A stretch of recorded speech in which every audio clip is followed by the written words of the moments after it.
Hey everybody, how's it going? Thanks for joining me this afternoon. I've got a great stream with a great guest that I think you're really going to enjoy. So I saw Carl Benjamin post a really interesting post over on Twitter about liberalism, classical liberalism, some of the challenges that it faces and some of the adjustments it has to make if it wants to survive. And I thought it was really fascinating. I thought it would be great to bring him on. Carl's, of course, the head of the Lotus Eaters. If for some reason you are not checking out all of that content, you most assuredly should. Carl, thanks for joining me.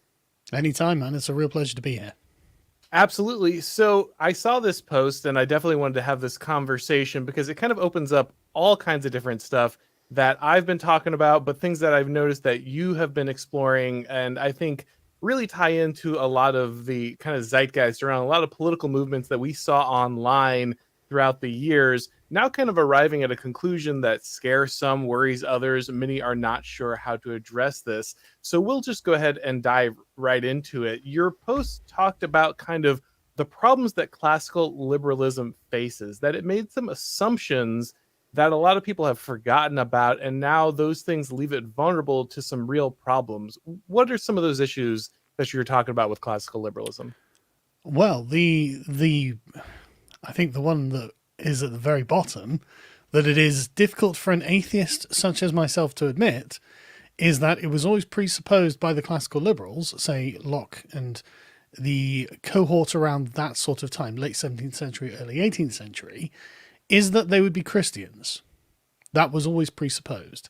And therefore, you get a Christian social morality as a substratum to the very notion of classical liberalism. And this made classical liberalism work in its own day, and for many, many years afterwards, obviously, because it really is a form of kind of game theory against the state. It's a legalistic doctrine that only has a very narrow focus on what areas of life that it should actually have any control over, any influence over. And it made sense. It makes sense to have a doctrine of rights, natural rights, when dealing with the government, because it's not just that you as an individual benefit from that. Everyone will benefit from a general softening of the hard edge of state power, because if the people in charge also believe in a doctrine of natural rights that is underpinned by God, then you have a much more stable society that is less prone to political purges, to the confiscation of property. It's much more amenable to liberal ideals. And honestly, I think there have been many people who have said this over the years, but the idea that classical liberalism is kind of an extraction of the Christian English tradition, political tradition, and just a codification of it, and that's why it works. I am genuinely at the point where I think that that's probably true. And without the underpinning of what we can just broadly term conservatism, the liberal tradition becomes what has been known in academic circles as comprehensive liberalism. And that's liberalism applied to every aspect of life, where the only moral factor is whether a person consents to the social contract or not. And you can imagine what applying a doctrine of consent does to all of those things in our lives that we didn't actually consent to, but still consider to be a public good, such as being born, such as having a family, such as having a country. All of these things are things that we inherited or gifted without anyone asking us whether these were right or wrong and whether we wanted them. And we are habituated and raised into them, and they are good things. But they're not liberal things. And so if you apply a comprehensive view of liberalism to all things in life, you get a universal acid that eats away at every social institution imaginable. And I think that's happened, and I think that's where we are now. Yeah, obviously I'm in agreement with that, and there's a lot of different parts of that we probably want to unpack, but let's just go ahead and start at the beginning. Like you said, a lot of this seems really rational to a bunch of people who are kind of obsessed with contract law, because there's this substrate of Christianity, particularly in the America and other places, kind of a Protestant Christian substrate that everything kind of arises out of. And there's these assumptions we can make. We can liberalize some of these interactions in the public square because we know at the end of the day people will still be bound by these other social spheres in really important ways. And in fact, the American founders were really clear about this. You have people like John Adams saying the Constitution is only good for, governing a moral and religious people. It's not good for anybody else. So they weren't unaware of this issue. This is not something that we've just reverse engineered and discovered. This is something that many of the people enacting what was happening there understood kind of as a foundational necessity for liberalism going forward. What do you think it is, though, that allowed this to kind of break free of that base understanding, this understanding that this has to be part of this? Why do people feel that they were able to expand the sphere of liberalism in a way that would eventually kind of erode that basis of Christian consensus? It's a really good question, and there's probably no one route to it, but Incidentally, I was reading this just before the stream, which, if you can't see, is just an overview by a chap called Jonathan Darcy of Berkeley's contentions with Locke. And he had many contentions with Locke, because Locke was what we could call an empiricist realist, and Berkeley was an idealist. But Berkeley has a good point on one particular thing, in my opinion, which is the role of God in both conceptions of the world. And John Locke, just to be clear, was a deeply religious man. He thought atheism should be made illegal. He was that religious, right? So it isn't that John Locke wanted atheism. It's just, and I think this is a habit that many liberals have, they're very optimistic. Whereas you can get a slightly more cynical person like Berkeley, and he says expressly that if you create a worldview in which the universe is mechanical, so it's kind of like a clock, and it's wound up by God and then just left to mechanically operate on its own merits from that point onwards, then you don't actually need God to be a part of your worldview. And I think that is the genuine sort of beginning of bifurcation into atheism. Because if the universe is mechanical, all you need then is a doctrine that can replace God as the prime mover. And again, I just want to make it, I'm saying this as an atheist who has studied these things and come to these conclusions. I don't have an emotional need to drive to this point, because a lot of people will say, well, Christians would say that, or Muslims would say that, or whoever, but I'm neither a Muslim or a Christian, and I've never been, and I don't have any animus against either of the religions really at base.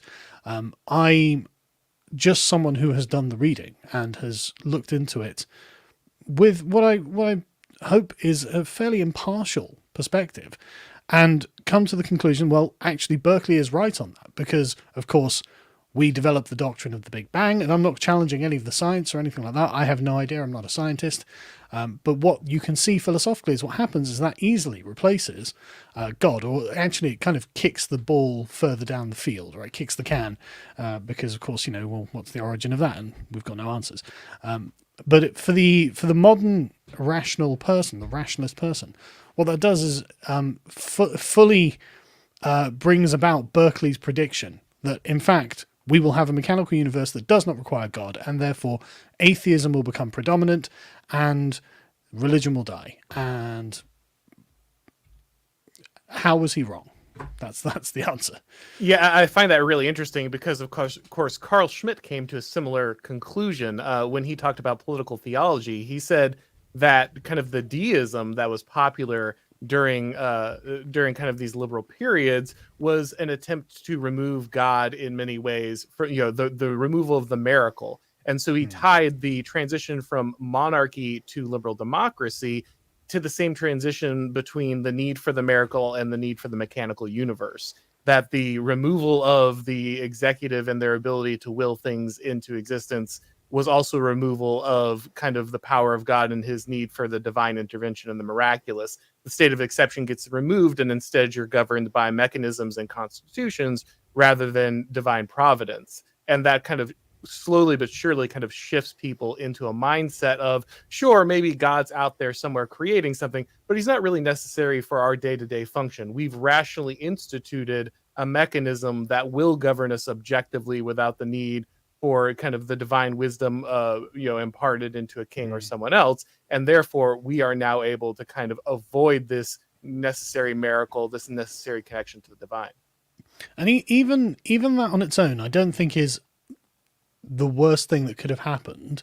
The the presuppositions that were put in place by deeply religious and Christian people have carried on for generations, through which people became atheists. Like, literally for the last 3 or 4 generations, you can see religiosity on the decline. And yet things still carried on, because at least the presuppositions of what it is to be a good and noble and decent person, and to have an orderly country, to follow the laws, all of these assumptions were all at least baked into the culture. But with the proliferation of this comprehensive liberalism that has gone through the educational system, through academia, from academia, and now into the educational system as we see it, we are now seeing generations of people who are simply not tethered to those religious presuppositions, even though we haven't been religious for some time, right? And so that's where it becomes a real problem, because at least before, you had a kind of unspoken anchoring in a reality of the universe. But now we've come to the point, well, actually the universe, if it doesn't conform to our moral choices, the choice of our free wills, then the universe itself is the thing that is wrong, not the will that is fighting against creation. And therefore I was born in the wrong body, therefore I was born in the wrong race, therefore you get all of these sorts of movements that are striving against the natural order. And that's quite a big challenge to take on. And it might actually be a lot easier if you come to peace with that which you are and change your mind rather than change your body. But I think it's all a bit late for that now, isn't it? Do you think that healthy restrictions on the human can be removed from an investment in metaphysics? Sorry, healthy restrictions on... Sorry, go on. Yeah, do you think that people are able to self-regulate from individuation and liberation if they are not invested in an idea that the hierarchies around them naturally established are somehow based on something transcendent and metaphysical? I think, yes, that is possible, because you could have a very practical and down-to-earth view of the world. Honestly, a rather English view of the world that isn't really very metaphysical, but is based in real-world practicality that is just a bit unthinking, but realistic, and would say, look, you're obviously a boy, you're obviously a girl, you need to do this, you need to do that, and you don't necessarily have to have a dogmatic transcendent view. However, there are other things that come along with that, because then you do have, again, another valid argument against what essentially just collapses into utilitarianism, which is, well, why wouldn't you just live at the level of an animal then?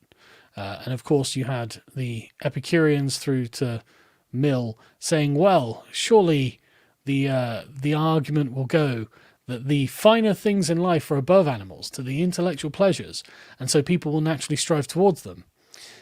To which we can look around at modern culture and say that's clearly not happened. Right. That was clearly wrong.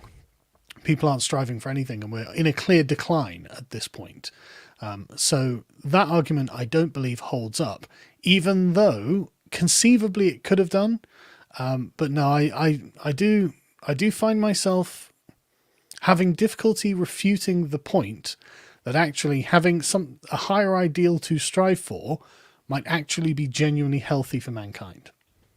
Yeah, I would say beyond just healthy, like absolutely necessary for kind of one to order themselves and orient themselves kind of towards something like that. But let's get back to comprehensive liberalism before we go too deep. Let's define our terms before we kind of go a little too deep here. You noted the difference here between classical and comprehensive liberalism. What is that practical difference, and can we really keep one from transitioning into the other? Well, right. To answer the second question, no, I don't believe you can, actually, unless you have a strong religious doctrine that underpins your liberalism. I don't believe so. The classical liberal position is, in the 20th century, most well represented in academia by Rawls. The Rawlsian political liberal says, well, liberalism is purely a political doctrine, and therefore, if the act that we're talking about, such as female genital mutilation or something, if that is illiberal, then we can make arguments to ban it. But the thing is, the same arguments therefore go further. And a comprehensive liberal would say, well, why do we stop at any one particular point? You may have an inherited narrow band of things that liberalism should consider. But why should liberalism therefore permit, say, a nunnery to exist, where you have a set of illiberal rules that a person consents to going into the nunnery, but then has illiberal practices imposed upon them? Or a person might willingly choose to have female genital mutilation in order to take part in a particular community that requires that for membership, in order to gain the other benefits of being in that community. And the political liberal would say, well, it's just because it's outside of the purview of the state. That person has made an informed choice to join the convent to get female genital mutilation, and therefore it's not my issue. But there's a definite moral hole there, because people will be looking at whatever illiberal practice they can see going on and say, well, look, I don't really agree with that. And in fact, it isn't so much that should be permitted to happen. In fact, I don't think that should be permitted to happen. But also, maybe we should start interrogating the formation of the beliefs that led to that being the choice that person would make. So the question of informed consent actually becomes, well, actually, illiberal institutions formed the desire for that person to go into that social institution, and therefore they didn't really consent to it. And so the comprehensive liberal starts challenging absolutely everything that they do in their life. And of course, there isn't any social institution in the world that can withstand non-stop, constant critiquing of everything you're asked to do, because at some point you're going to be asked to do something you don't want to do, and then the social institution breaks down. So yeah, I don't think actually without I'm just going to broadly call a conservative, a very firm conservative base, liberalism can prevent itself from bleeding into comprehensive liberalism, because when you have a strong conservative religious base, you have a suite of moral values that are important. These things matter all the time, and you are weighing up these values with the liberal values which conflict. Well, if you take these away, then you are left only with the liberal values of consent, liberty, and equality, and all of those can be used to liquidate any institution.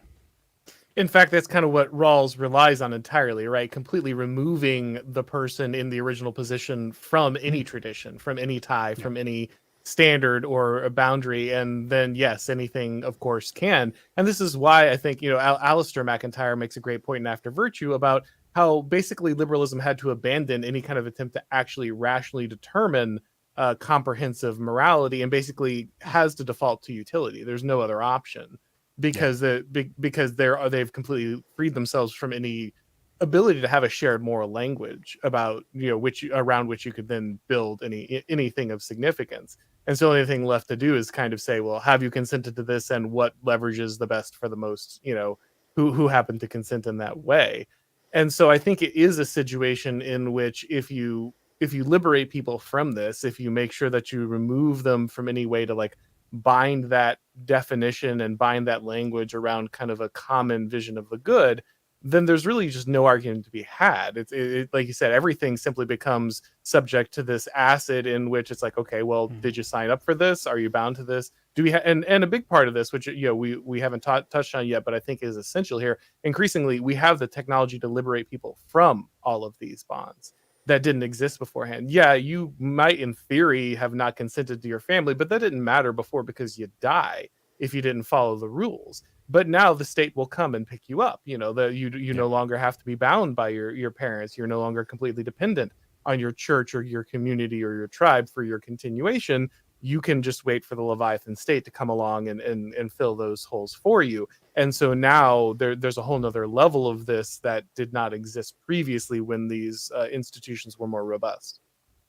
Yeah, this is really concerning, actually, because it not only does the comprehensive liberal position attack the social institutions, it ends up attacking the human body itself. The drive towards, and this is something that both Julius Evola and C.S. Lewis both picked up on, is there's got to be a kind of science that doesn't end up with the desire to remake the human being itself, right? because through we can just call the liberal lens, science ends up redirecting its own point of focus onto the human body and saying, well, hang on a second, this person didn't choose to be born a man. They want to give birth. Well, we need to modify the human body now. Now the human body is up for debate. Now the human organism, the very nature of what it is, it's going to come where there are going to be implanted wombs at some point so men can give birth. It's going to happen because science is desperate for it to happen to fulfill the fantasies of a very, very small number of people.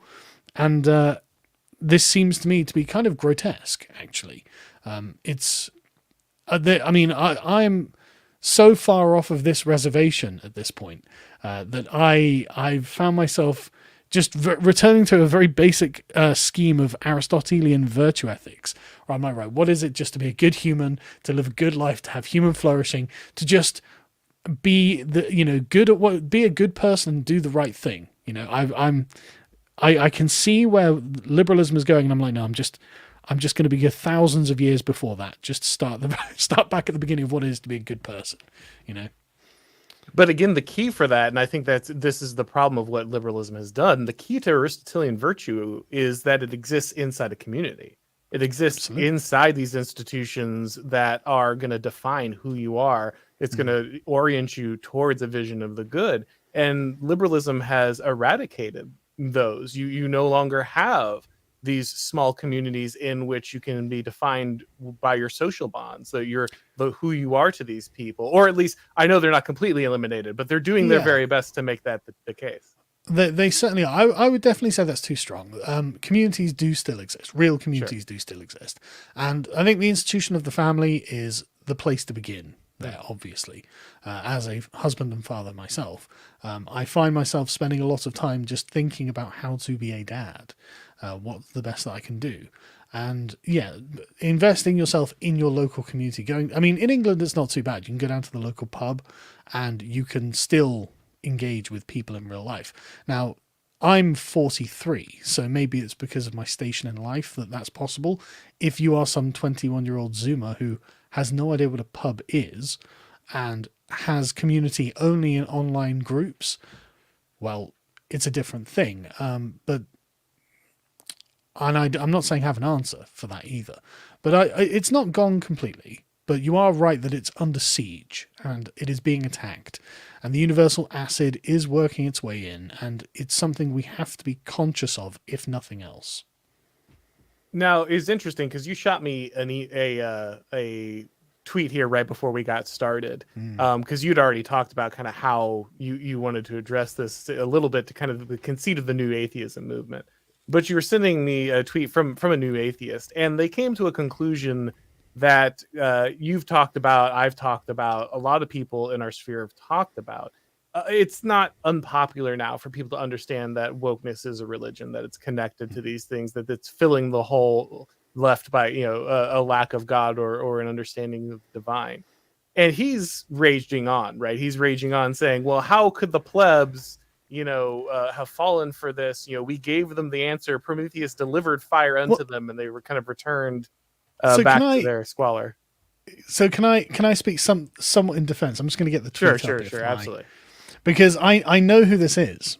This is David Silverman, the president of Atheists for Liberty. He's a Republican atheist, and years ago I essentially became friends with him because I was like, well, look, all of this woke SJW nonsense, not exactly very liberal, is it? We should probably not be going down this road. And he got hit with Me Too allegations, which were obviously spurious, and came over much more to our side of the fence. And I do think that his tweet is a reflection of that journey that he personally has been on as well.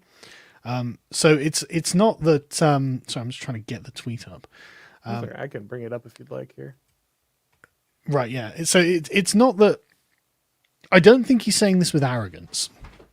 And actually, I think there's a quite a lot of humility in this, because I think one of the things that the atheists forgot, and this I think is an important point, is that they were all smart people. They're all genuinely smart people.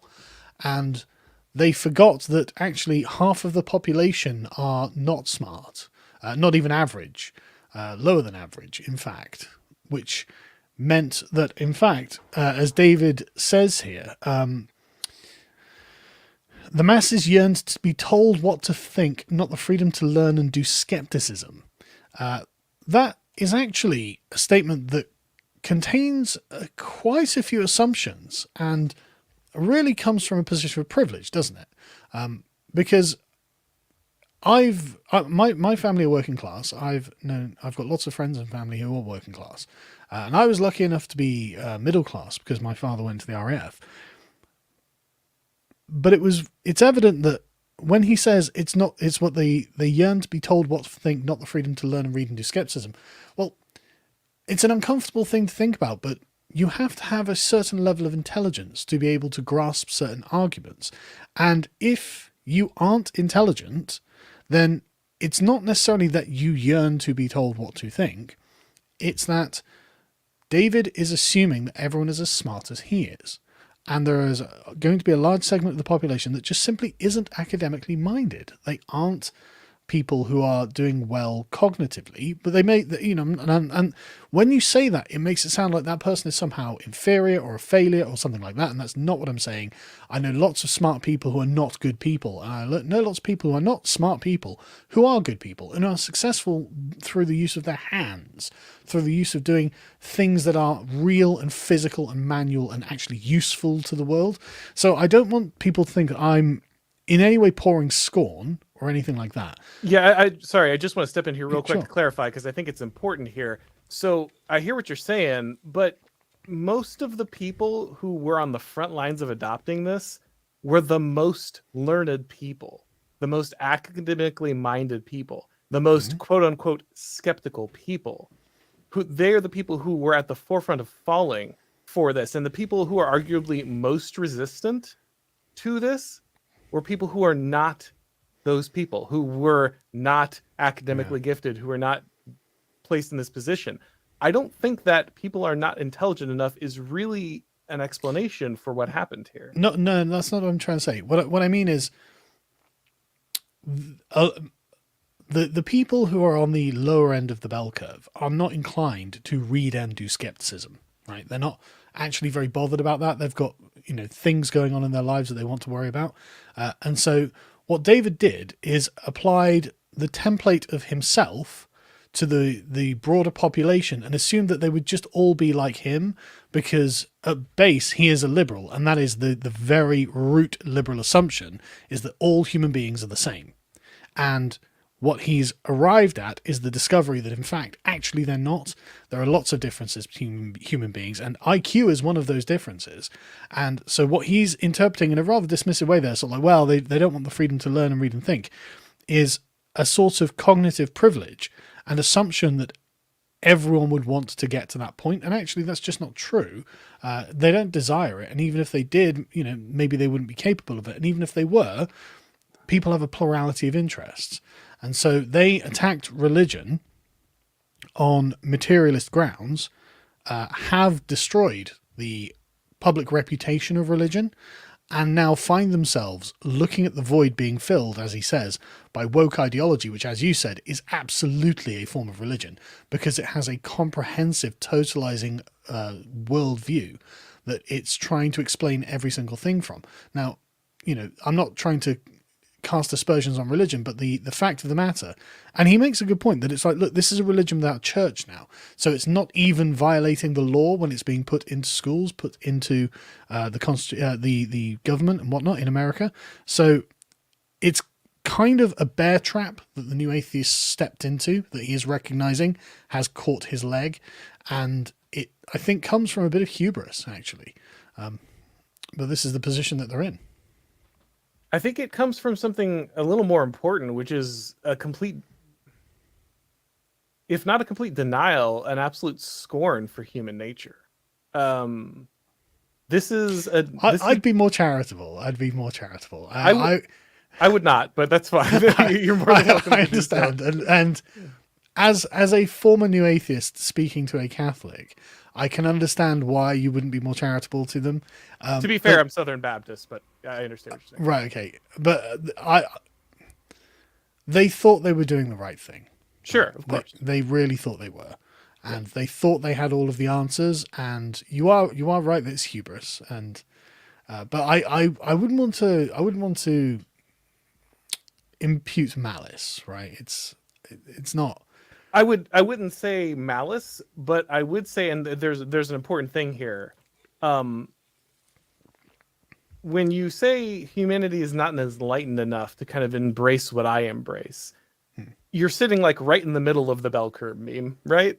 like Grug is at the bottom saying we need religion, and then like somewhere Aquinas is on the other end, and you're sitting in the middle saying, why can't everyone just be as rational as me, right? That is kind of the new atheist position, yeah. Right. And so it's not just that people didn't get the point and embraced a new religion. It's that new atheists were too much in denial about the nature of reality to understand that the metaphysical is real and spirituality is an aspect of human life. And your inability or refusal to interact with that does not make you a better person or a more enlightened person than those that do. And I think that's kind of what's being revealed here is like, oh, well, we destroyed the church that was already there, but we just empowered another church because the masses couldn't go without their precious opiate. And so now we're stuck with something even worse than what we destroyed. And yeah, in some sense, you're right. It is like a kind of a mea culpa of, well, I guess we kind of messed up here because we didn't actually do a good thing by destroying what was kind of working and replacing it with something that wasn't, paving the way for something that is worse. But it's still a denial to understand like a core part of humanity that isn't going away. And in the end, that is far more of a failure than being like, oh, well, the book said so I'm going to be a good person. It's definitely a product of their liberal ideology. It makes them very blind to, the reality of the world. And I think that this is just something you can see, honestly, with all liberals. Because it's based on faulty presuppositions of a universal man, then everything essentially boils down to that. Where, again, he thought that, okay, let's assume that David's 120 IQ, so he's a smart guy, and he wants to improve humanity, which I'm sure he did, and therefore assuming that everyone could be like him is just not fair, actually. It's like you said, it's a denial of human nature. And so Grug is actually correct when he says, no, I need God, and I don't care. I'm not going to listen to your, namby-pamby arguments. I'm going to church. Grug is actually correct, whereas the 120 IQ skeptic is wrong there. And there is something mildly amusing about it. I tell you, the religious folks must be enjoying this quite a lot. It's weird eating crow about these things as a former liberal and new atheist. No, the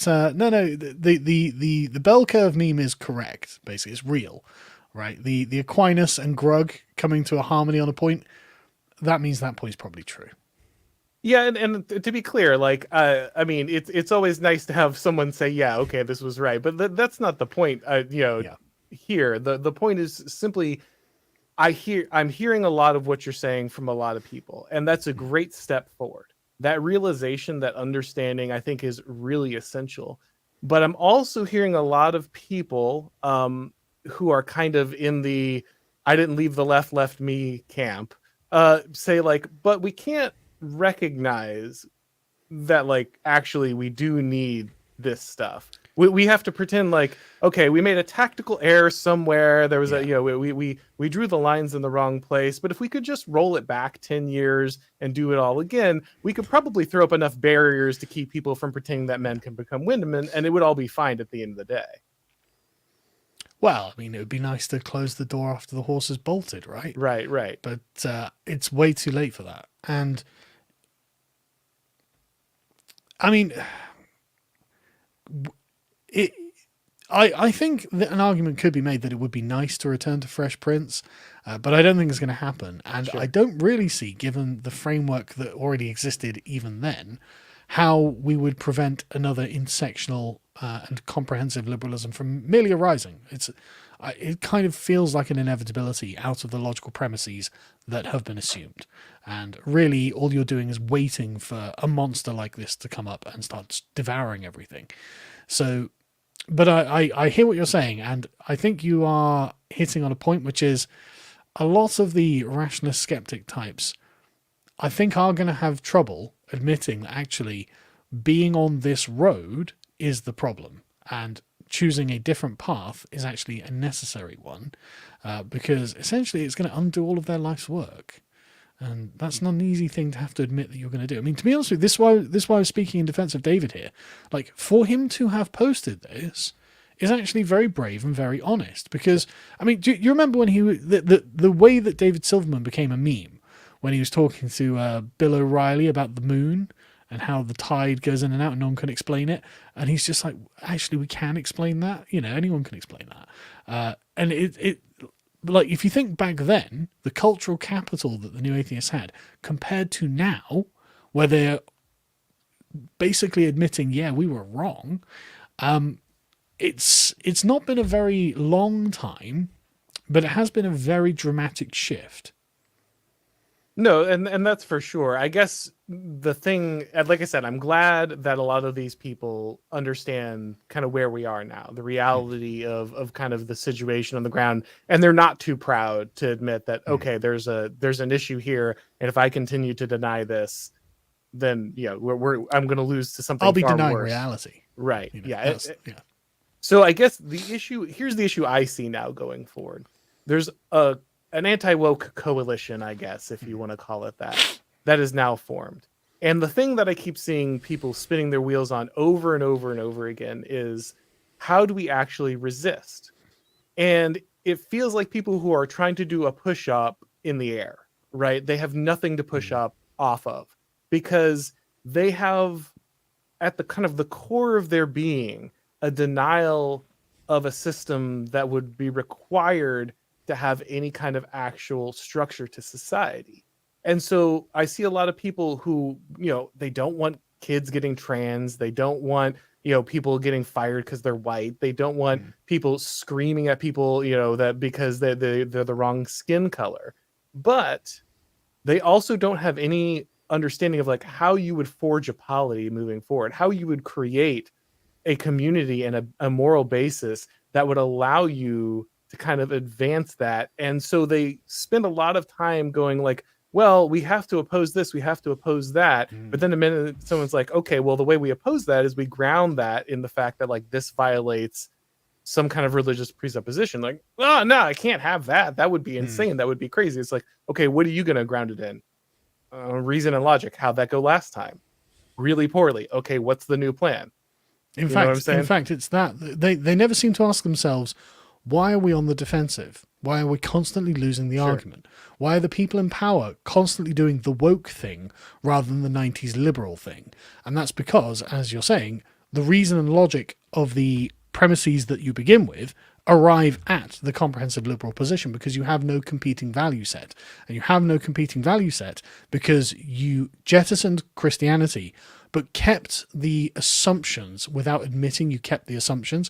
Like the question, why can't you trans children? Well, that requires a very conservative and probably at base a kind of religious view of the creation of man and woman that just happened to have persisted throughout society and, of course, reflects real life, right? We can see what men and women are. But if you're a liberal and you don't have this, you can't be authentic about that, then ultimately you can say, well, I just don't think it's right. And then you lose every argument going forward because you're afraid to appeal to the thing you would have to appeal to, which is that conservative grounding.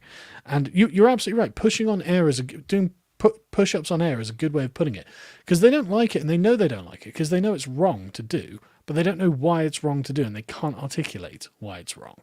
And you're absolutely right. They need to think of something, and I don't think will be coming to Christianity, not because they're hateful people or anything.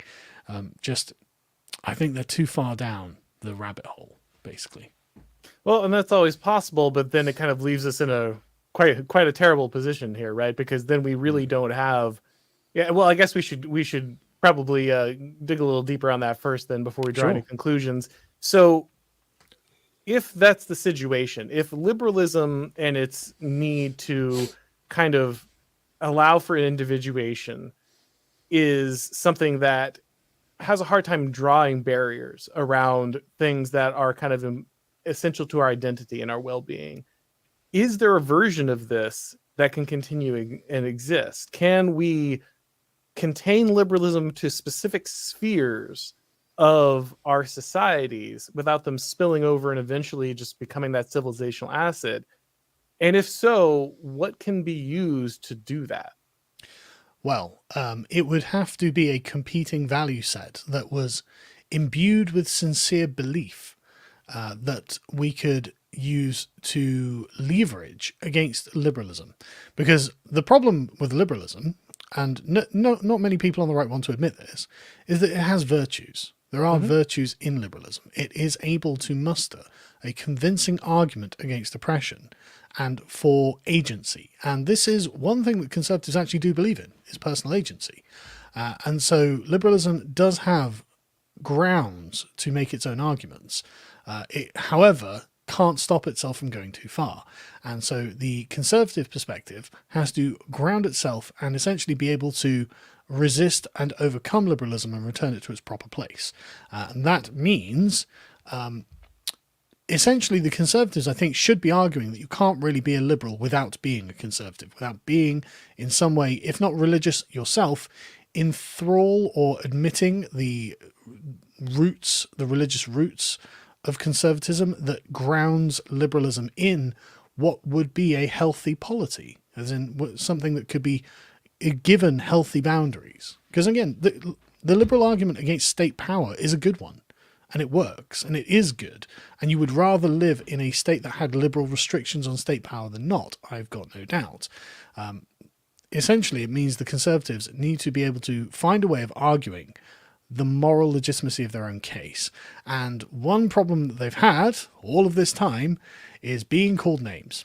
They can't take it. They just can't take being called racist or sexist or transphobic or blah, blah, blah, blah, blah. They have to just go, well, if that's what you think, that's fine. But I'm not changing my position, and we are going to have this. We are going to have these boundaries. And that's the only thing that I personally can see. If anyone's got any better ideas, I'm more than willing to hear them.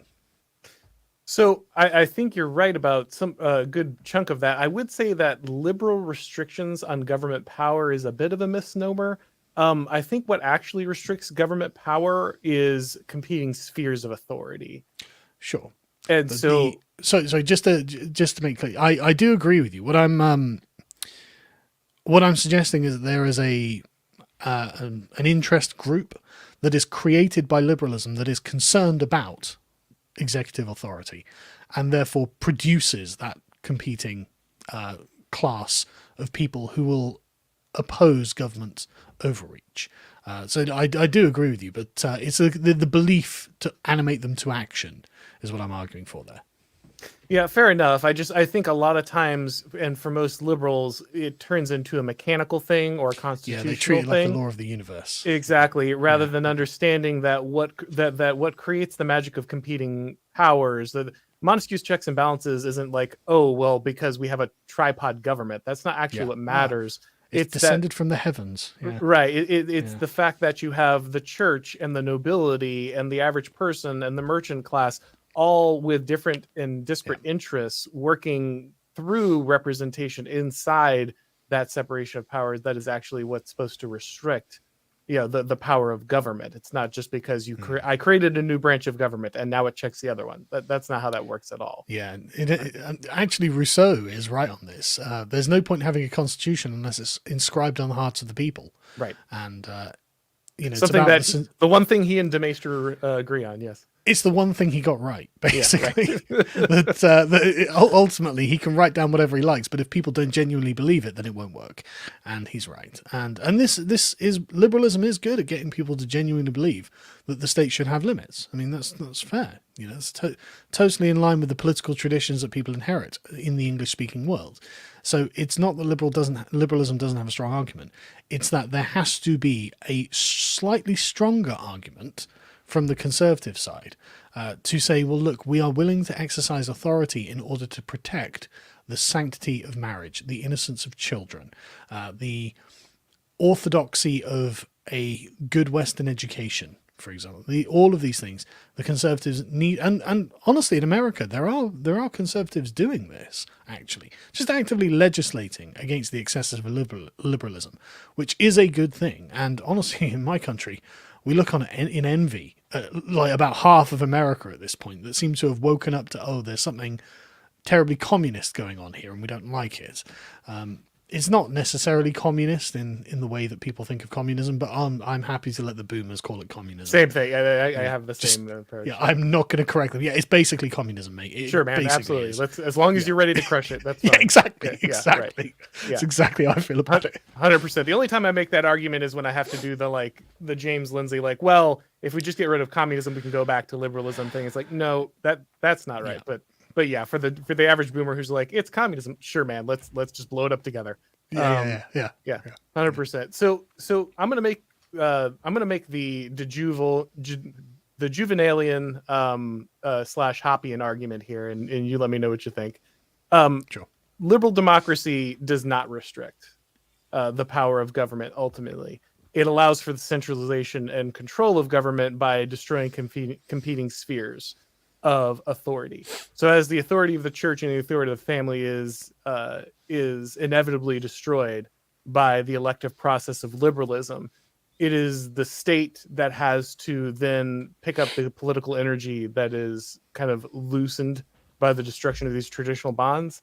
And ultimately, this is why liberal governments produce the levée en masse. That's why they produce the income tax. This is why they produce that liberal democracy was necessary for the massification of civilization. The will of the people enables tyrannies far more plentiful than those of singular kings. And so what we've seen is liberalism's growth, not just because it makes people feel good, but because it actively enables the growth of the state. And ultimately, it is kind of this hyper liberalization that has allowed basically this global empire to assemble itself under the virtue of liberalism and eventually wokeness and progressivism. There could be some truth to that. Again, if we begin back at Locke, creating the mechanical universe without God, then it seems inevitable that eventually let's just take the church as a bulwark against total centralization of state power, even though there's a lot that can be holes picked in the idea of an actual separation of church and state, especially in, say, my country where we don't have such a thing. But let's say the church itself is just a separate institution around which sincere belief can gather into a politically powerful force. If liberalism did at bottom create that cleavage between the universe and God and has acted as the kind of acid that has broken it open, then sure, you could definitely say that liberalism has reduced a power block that would challenge its own centralizing authority. But moreover, if it's created a sincere belief in the minds of its adherents, in place of the sincere belief that would have engaged with the church and created that as a power block, then you could say it's kind of sucked up all of that energy and centralized it all in the state. And then you are absolutely right. I mean, liberalism being a materialist philosophy means that harm needs to be mitigated. And therefore, why wouldn't you use the state to do that? It's a particularly powerful object, an entity that can be used for all sorts of things. And you are, again, correct, I think, in saying that there's no way any kind of pre-modern kingship could have arrived at the levels of tyranny we've seen in the 20th century. And God only knows what we'll see in the 21st. So it's definitely an argument that I think has merit. And honestly, it's hard to think of a good counter argument off of the top of my head, because there doesn't seem to be one. Well, I just, it's something that I found very compelling. Because I'm a talk radio GOP Republican for all of my life up until about 3 years ago. I believed in all of this stuff, 100%. Oh, yeah. So I believed in liberalism up until about 3 years ago. Right. So I'm just saying, like, I'm not, just throwing this out here as beat up on, because I made a similar, not the same journey, but a similar journey in that I'm not sure that any of this stuff really, the things that I thought were liberal restrictions on government, I'm not sure that they ever were. That they were momentarily, but the argument that I think the Juvenile makes, and I really, again, I have a hard time refuting it, is that really sovereignty is based on dependency. And once we liberated ourselves from dependency on community and church and family, we didn't become independent. We simply became dependent on something else. And because those small competing spheres all made massive demands on our time, we felt more liberated, right? Because I don't have to raise children or please a wife or go to church and pay a lot of money or blah, blah, blah. Now I can play all the video games I want, right? But of course, that's not a good life, obviously. And that's not freedom either. No, it's not at all. But on top of that, we still need people in our old age or when we get sick. We still need people to care for us in these scenarios. And it's not that we just become liberated from that need. It's simply that the state becomes that person. So the woman doesn't become independent of her husband. She simply makes the government her husband. The university student doesn't, the new atheist doesn't become independent of religion. The state simply becomes the new religion. And we never really actually free ourselves because there is no such thing as freedom. There's only duty and dependence. And when we place ourselves inside of those smaller, more subsidiary dependencies, then we have what we think of as a good life that can be oriented towards virtue. But when we dissolve it all into one Leviathan dependence on state, then it simply becomes what we have now. I mean, I think that's a fairly accurate representation of what we've got. And in fact, you can look to early liberal thinkers and see that this was kind of inevitable anyway. I mean, Rousseau does have a particular line in the Social Contract that expressly says the whole purpose of liberalism is to make man as independent of one another as possible and as dependent on the state as possible. And I mean, Locke obviously wasn't in favor of this, but he clearly has lost the argument. And maybe it was definitively going to happen from the premises of liberalism that we would arrive at this point as you've just described. But there are some who just embrace it and say, no, the mask doesn't need to be on for this. That's the point. Because, and maybe you can understand in their own day where you have a very thick, cloying society where you have recognized social ranks and you have these sort of imposed duties and obligations that you can't escape and maybe aren't even fair in some ways. And so the argument for liberalism to break social bonds, I mean, this is literally the very beginning of the social contract. Everywhere is man is born free and is in chains. The chains weren't the state. The state wasn't nearly powerful enough to do that. It was society that was the problem. And so the purpose of liberalism was to break these chains of society so that man could be a self-authoring creature. Well, we've discovered that man is not a self-authoring creature and never can be. You are whatever, you are the product of your environment, basically, whatever that happens to be. And it could well be that there is no way in liberalism to establish any of the goods that we're talking about other than total dependence on the state, because liberalism itself is oriented to breaking social bonds. And it looks like we're arriving at that point, doesn't it? Yeah, quite quickly and in a terrifying manner. Yeah. So I'm going to throw one more possibility out to you, and this won't be any white pill for anybody, so sorry about that, but here we go. There aren't many around, though, are No. we get this on the podcast every day. It's like, don't you have any good news? It's like, Do you see any good news? If you find any, let me know. Yeah, Yeah, exactly. right. Yeah, no, yeah, but yeah, if you can't be positive, at least be right, I suppose. But yeah. So Nick Land kind of pointed out his understanding, and he called this capital. So we can yell at him for his early Marxism if we like. Yeah. But I think his point here is strong. He looked at capital or liberalism as we would see it. And he said, basically, traditional cultures are like kind of the rods on a nuclear reactor. They're there to contain this capital reaction, this liberal reaction, and allow it to be like used to the good of society. But kind of once one of these rods is ripped out, we start to just see a chain reaction that builds upon itself, and it kind of consumes everything. He gives kind of the example of like gunboats opening up Asian countries.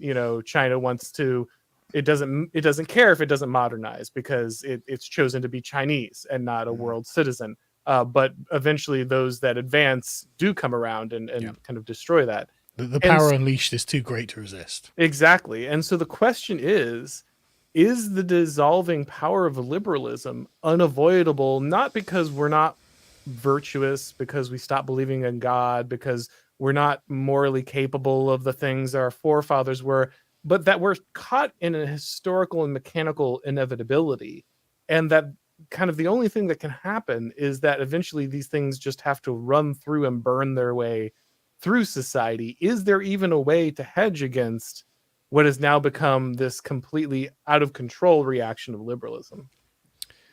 I think it was noted political philosopher Robbie Williams, the musician, who recently said that he doesn't really understand what's happening, but he knows that there's good and truth in his own family, and so he commits to them. And honestly, I think at this point that's a pretty safe bet. Yeah.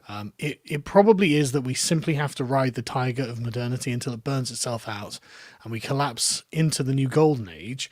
Until then, I think the best thing really is to make sure that you and your loved ones are just cared for and taken care of as best you can.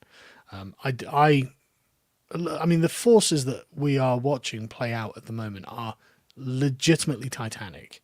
And I mean that in every sense of the word when I say titan. They are... I can totally understand why a lot of Christians are like, well, I think we're kind of living in Satan's world. It seems that demons are running around everywhere. And, as an atheist, it's like, well, that sounds stupid. And then you see... like literally people, dressing up as demons and, trying to mutilate children. You're like, well... maybe. Yeah, and exactly. And you're like, okay, well, I don't agree that they are quote unquote demons, but I totally see why you're calling them demons, and it becomes less ridiculous by the day. But the forces that have been unleashed are genuinely enormous. You can see it in all of the West, that the gay pride flag, wherever that flies, which is literally the entire American empire at this point, and all of its vassal states.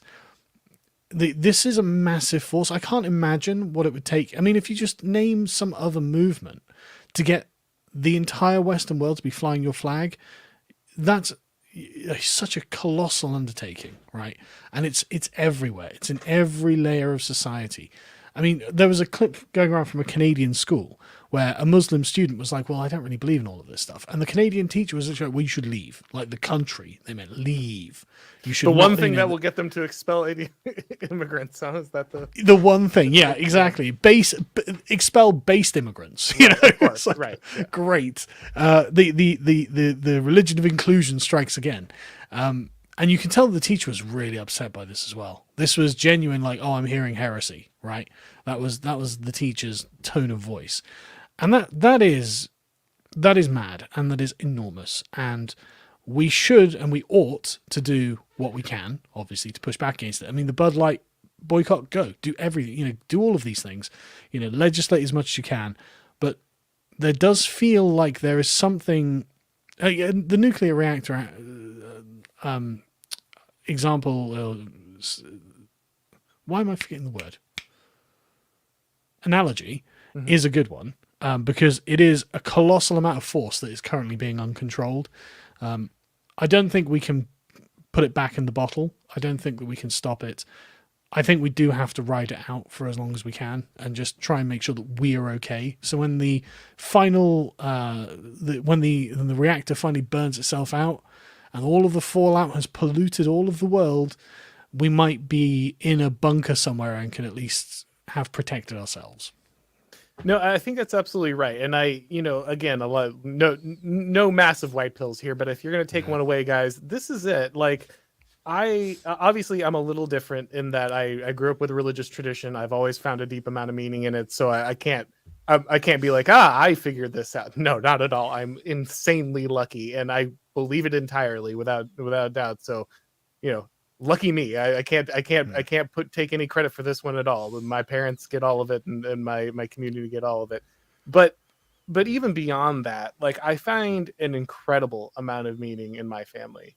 And I know that's, and I know I'm now basically a boomer telling this Gen Z kids about this, like, back when you can meet a girl without being online. So they're like, I can't help but notice we're both basically silver foxes. Yeah. You've got me by like 3 years, I think. Not much, man. We're right there. But yeah. So I know we're now it's Grandpa Carl and Auron sitting on the porch telling the kids to but gather around, kids, because we've got some stories. It's happening no matter what. So I know it's really easy and flippant to just say start a family or find a woman, whatever. Like, I know that's not an easy thing. I'm not trying to belittle that at all, guys. But there's just no other good answer for this. Like, if you can find a religious tradition, if you can find God, do so. If you can have a family, do so. If you can't, do the best to get yourself in a position where you can do at least one of those two things. If nothing else, build a community of people around something beyond yourself and beyond some kind of pop, entertainment. And if you can do those things, it will help you weather this thing. The only way out is through. Like, I think that's absolutely right. But I think there is a good news is that the forces around us can't go on forever. They will fall apart. And the people who plant seeds now will prepare things for those down the road. You plant the trees now, even though you won't sit under them, because at some point your children will. And you have to have that mentality. It's not an easy place to be, but it is an essential. You are part of a cycle of history, and you have to find your meaning and place in it. And this, I think, is a really key part of it. I like Alexander Dugin has a bit where he says, modernity was about the death of God, but after the death of God and post-modernity, people ask the question, the death of who? Because there's no reference point. And at that point, you're actually in a position where the world can be re-enchanted, where you're no longer struggling these things because you've actually gone through the crucible. And on the other side, there's a possibility of the resurrection of meaning and purpose and spirituality that onboards this understanding of modernity and liberalism, but takes it into a direction that is more robust and meaningful. And I can't help but think of a line from Fight Club, being that old, about how Tyler Durden is just lecturing about how we don't have a great war to fight. Our great war is a spiritual war against consumerism and modernity. And looking back, I remember watching this when I was about 21 years old in the cinema or something like that. And I was just like, yeah, that's profound, man. But obviously I didn't understand what was being said in that line. And it's only in later years when I'm like, actually, that genuinely is the problem. Because, I mean, at the time, I could still find a woman who was respectable enough to make a wife, right? And it is genuinely harrowing to watch young men now who are good, upright, decent young men. And they message me all the time saying, you would not believe the options that I have. You wouldn't pick a single one, and I can't pick any of them. What am I supposed to do? I'm like, man, I do not know. I do not have an answer for you. But I totally co-sign what you said there. Even if it seems impossible, well, the great struggle for you is to do that. That is the great struggle that you have to face, I'm afraid. And there's nothing we can do to change that. And there's no other way around it. Like you say, you've got to go through. Absolutely. Well, we have some questions of the people stacking up here. Is there anything that we didn't get to that you wanted to touch on before we go over there? No, I think it was a good discussion. All right. Well, I think everyone knows where to find what you're doing, but just in case, can you let people know what they should be checking out, see more of Carl? Well, I would suggest going to lotuseaters.com, which is doing very well, thank you. And you can follow me on Twitter at Sargon of Akkad. Absolutely. Yeah, they demonetized you guys on YouTube. Yeah, right? they did, but Yeah, so we were expecting it. Yeah, totally. But it's still, guys, just remember, take care of people. If you find the content valuable, absolutely just understand those things aren't automatic. And if you want alternatives, you got to support them. All right, let's jump in here real quick. New golf for $20. Auron and Carl, are you familiar with Augusto Del Nose's work, specifically The Problem of Atheism? The Christian view of man views man as a necessary relationship with God, contingent one with society. Marxism flips this. From my inability to pronounce the gentleman's name, you can probably tell I am unfamiliar, but it does sound like a good work. I'm not familiar with it, but it's interesting how he is right that Marxism puts man in a necessary relationship with society. I haven't read it, but it's interesting. All right, let's move on here for 10 euros. Selfish Neuron. What is worse, liberalism, Yarvin's model, or democracy, AA's model, or something deeper like mismatch of biology, human nature, enlightenment ideals, or even Uncle Ted was right? That's quite a mishmash there. What's worse? I mean, ultimately, it comes down to the Enlightenment ideals failing to understand the reality of human beings. Right. And that's a base of it all. And to be really fair, guys, I know we have an incredible force of hindsight. Yes. We are not in the situation these people were in. We had not lived under oppression. We had in the way that they had. We had not lived in the kind of experiences they did. And so it is really easy to look back from a relatively materially plentiful modernity and say, how could anyone fall for all of these things? How could anyone be so foolish as to assume? But you got to remember, a lot of these people were very smart and they were making assumptions that made perfect sense at the time. And it, many of them yielded many benefits from which we now enjoy. And so just, remember at the end of the day, while it's easy to be hard on people in retrospect, understand that all of these things are connected. They're all of their time. They are connected to history and great forces around them. And you are too. The things that will seem obvious to people in 200 years would not have been obvious to you. So I think a really strong example of that is almost everyone that we've referenced today lived before anesthetic. Mm-hmm. Imagine that, right? Yep. So it's not that the Enlightenment and science and liberalism have not done good things. It's that we didn't realize what was going to be lost along the way. And there's no it's kind of unfair to have expected them to have known that in advance as well. Even though, as Berkeley was saying, well, there are people pointing out, hang on a second, there are problems here. And it's like, yeah, but the solutions seemed necessary, I think. Right. And again, this is why I think de Maistre is so powerful. Carlyle is so powerful, because these were guys writing around the inception of this stuff.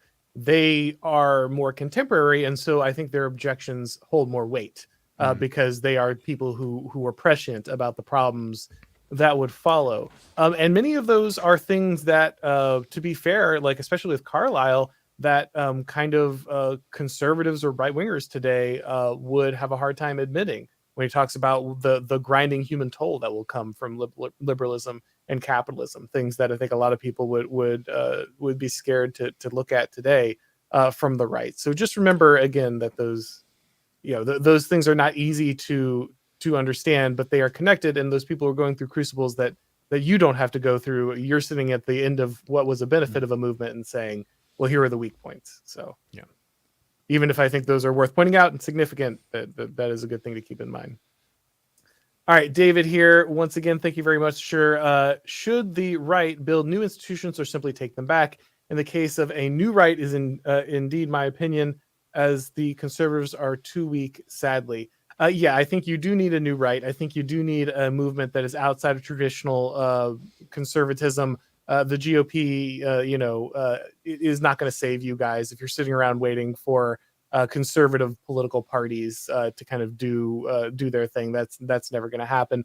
I don't think entryism works for the most part for the right now. I think you do need parallel institutions. You do need institutions and alternatives that provide something new and different. Eventually, at some point, those might turn into the establishment institutions. That's kind of the goal. So in that way, you could replace them. But I don't think you're just going to step in to say, like, the current FBI in the United States and turn that ship around. They know what they're about, and they're not going to be changing that. I just want to add, though, both are important, right? Entryism where you can, build institutions where you must, right? So both. But you are right. We are going to need to build the institutions. Well, and I think this is, again, where it's a failure of understanding, I think, regionalism versus centralization. You might be able to enter into institutions locally or regionally that you otherwise could not at a national level. So again, I live in Florida. I live under the beneficence of King DeSantis. And in Florida, because we did not have a deep state apparatus, Ron DeSantis was basically able to walk in and just conquer institution after institution inside the Florida ecosystem because of that. So just because you can't enter an institution on the national level and completely reform it from the top down doesn't mean that you can't gain control of the school board or a sheriff's seat or something and reform that institution and make a very significant difference for the place that you and your family live. All right, we got Creeper Weirdo here for $10. Thank you very much, sir. People want big, important things: God, family, nation, and small, fun distractions: movie, books, video games, etc. The two contradict sometimes, but that's what people want. So yeah, I think it's important. Can I take this? Sure. I think this is interesting. Like, this hits on something I've been thinking about recently, because these things are not separate. The question is the question is of order and liberty, right? They want the order of God, family, and nation, and then the liberty that provides to enjoy movies, books, and video games, etc., in the comfort and safety of having the established order.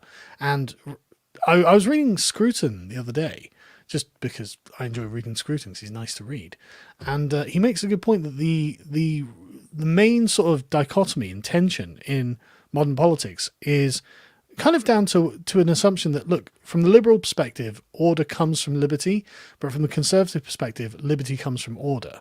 And it's demonstrable that the liberal assumption is wrong. Right. It's demonstrable. Like they assume that in the state of nature, they have perfect liberty and therefore they come together to form an order. Well, that's not true. That's never how things have been. And actually, what they would, if we look back historically, what the liberal would judge to be a hideously oppressive hierarchical society existed before the liberty that the liberal eventually molds it into, right, into the modern world, where we have too much liberty. And so the conservative position that liberty comes from order is undoubtedly true, and order does not come from liberty. It is, in fact, just the other way around. And so the conservatives have got quite a strong thing to stand on there, foundation to stand on there, by saying, look, you do have to have the big things before you can have the fun distractions, but the fun distractions come after you establish the big things, and the big things themselves are made up of small things like the family, the nation. They are scaling things, and once you have them correct, once you can be a decent family man and be appropriately patriotic to your country, you have the fun distraction. Then you can go and grill. That's literally the end goal, right? So these aren't necessarily in tension, and it's just about the way that we look at how these are constructed that's important, I think. It's hard to describe to people because, like, you understand it theoretically, but until you've done it, it's hard to describe to people the joy of passing a hobby that you love onto a child. It sounds so insignificant, but it is really truly one of the great joys of life. And this is part of the experience. Like, this is part of the thing. Yes, you have to have the family, you have to have a nation of stability, you have to have a God that ties you to these things before you then have the family which you can pass these things on to. But when you do, it will be almost as significant as the other things you are doing, in a way. honestly, right? So one of the things I am is a stern disciplinarian when it comes to playing video games. I am worse than communist China for letting my children play with video games, right? Which sucks because I love playing video games, and what's more is I love playing video games with my son. And so I've got a desk just next to this one, in which for a few hours on the weekends, we will sit and play some video games together, and it's the best part of my week, and I look forward to it every week, right? And the thing is, he looks forward to it as well because he loves playing the video games. And so I use this as a method of keeping him in line. If you do something naughty, no video games this weekend. And it always kind of breaks my heart when he does do something naughty. Because then you don't get to do it, yeah. Exactly. Yes. Exactly. Because then I don't get to play video games either. And that's one of the hardest things is realizing is. that the discipline of your child is more important than your enjoyment of a moment with that. Yeah. Like that's actually way harder than some of the other stuff that people don't realize. But sorry, I didn't interrupt. No, you're exactly right. And you exactly finished the thought there because that was completely correct. It can be heartbreaking. But you are exactly right. Passing on the things you love to your children has a genuine magic about it. And like 40K is, again, another great example. I was wondering when we were getting here. Yeah, go ahead. We were going to get there because, man, so when I first, me and my son first started playing with Necrons and Space Marines, that came in the box. I really wanted Thousand Suns, so I got the Thousand Suns Codex. And when my son first saw it, man, the look on his face, he was like, "Daddy, can these be for me?" And I was like, "Oh no, I wanted those." And he was just like blown away by it. So I got him Chaos Demons instead. But like, there's a genuine magic there, and I'll never forget the face. He was. You can't describe it until it's happened to you. But man, when it happens to you, it's just genuinely the best thing. Absolutely. Yeah. And I think there is a no fun brigade that runs around on Twitter and stuff. These people, how could you, play these games? How could you do this stuff? You should only be lifting weights and earning money and whatever. But yeah, don't listen to those people. Yes, order yourself correctly. Go after the big things first. But don't lie to yourself about the essential nature of the small things, because when you do get to share those, that will be something that's beautiful. Totally. All right, so we've got Coney, current year, very nice, well done, for £5 here. Former New Atheist here, where were we to return to Christianity, would it stop another death of God situation in society that Nietzsche pointed to?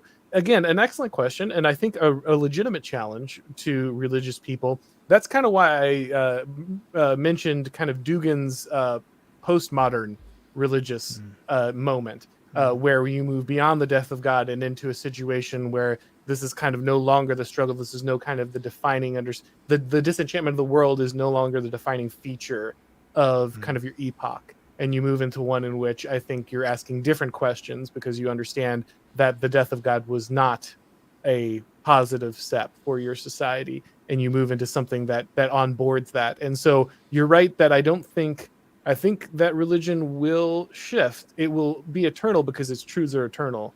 But I think there will be an approach that will be somewhat different, onboarding the lessons of modernity and post-modernity when we kind of turn that corner. I don't really have a lot to add to that.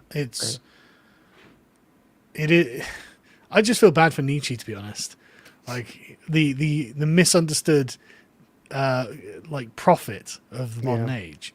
He's a nihilist. No, he wasn't. Shut up. It was not a good thing that God was dead to Nietzsche. Yeah. Well, that's what happens when people read a quote and that's all they know about, precisely. Or even half a quote, really. With that one, he talks about the blood you can never wash away from your... Yeah, but anyway. And to be honest with you, Nietzsche did make himself deliberately impenetrable. And I tell you, it took me years to be able to actually read anything that he'd written. So I actually don't blame people for not having read it. Maybe there's a question about methods of delivery there, Nietzsche. Yeah, it's still a slog for me when I get into it. It's still not something I enjoy reading, even though. All right, here, Johan Richardson, 999. Thank you very much. I'd sooner interpret Anglo-American liberty as a function of the Reformation rather than the Enlightenment. Luther and Cromwell probably explain more of what historically made free men. Many people will make a similar argument. That's not the first time I've heard that one, but what do you think, Carl? Not that you have to formulate a incredibly... No. That is a large question there, but...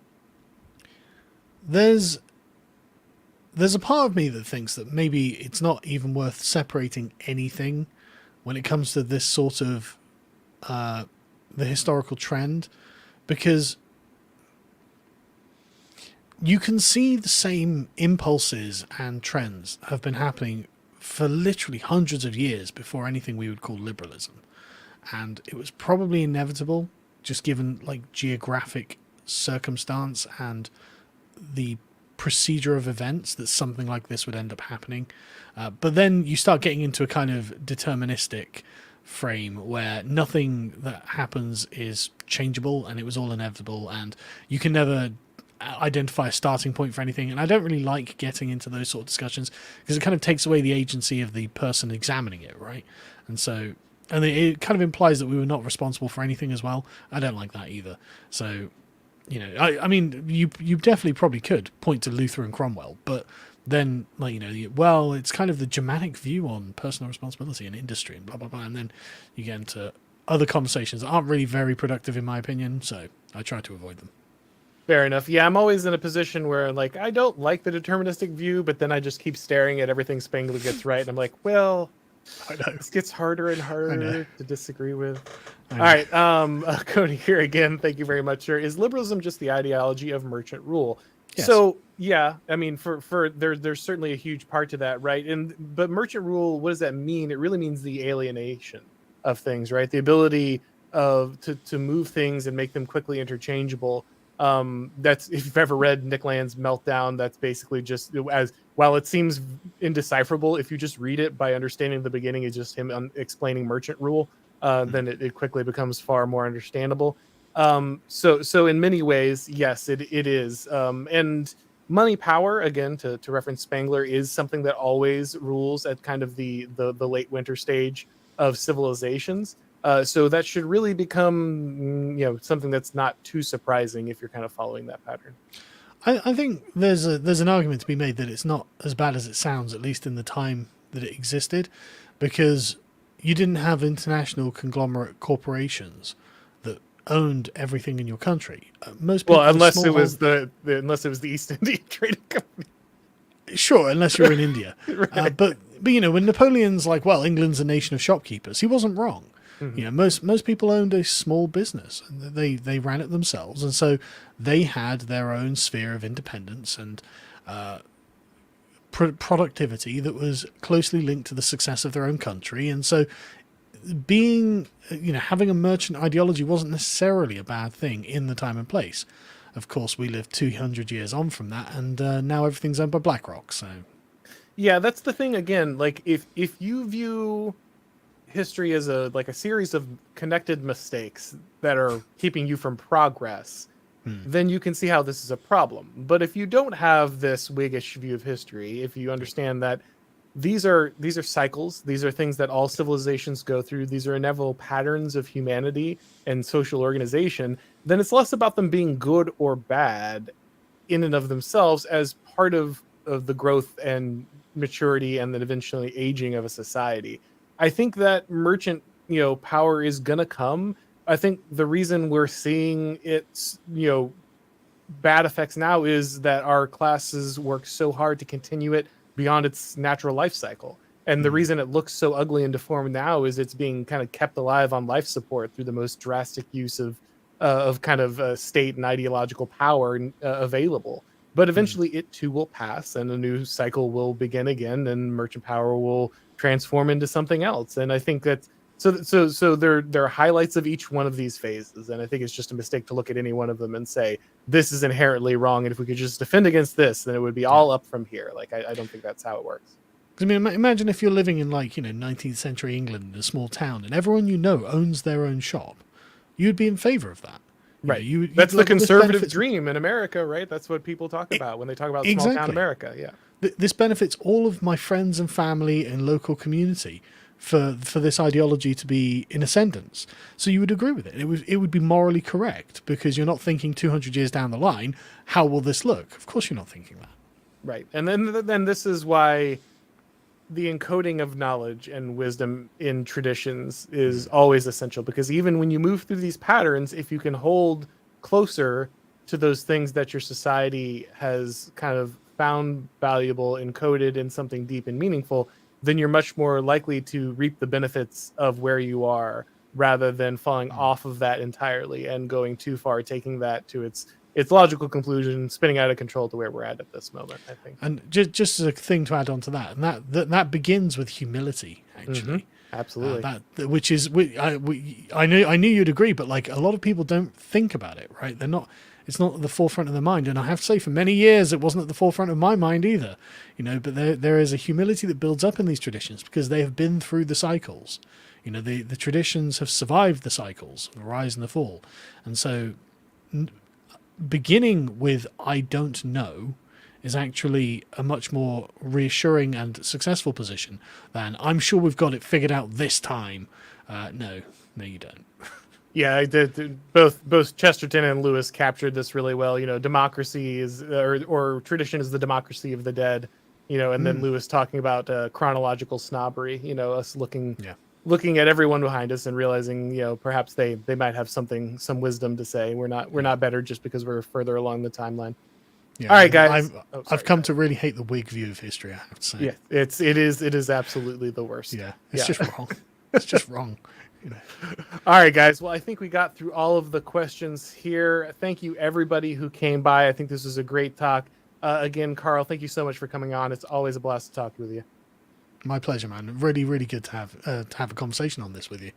Absolutely. All right, guys. Well, if it's your first time by the channel, make sure that you go ahead and subscribe, like all that stuff. And of course, if you want to get these broadcasts as podcasts, you can check out the Auron MacIntyre podcast on all your favorite podcast platforms. When you do that, make sure that you leave a rating or review over there. And guys, again, really appreciate it. Lots of great discussion, great questions. Thank you for coming by. And as always, we'll talk to you next time.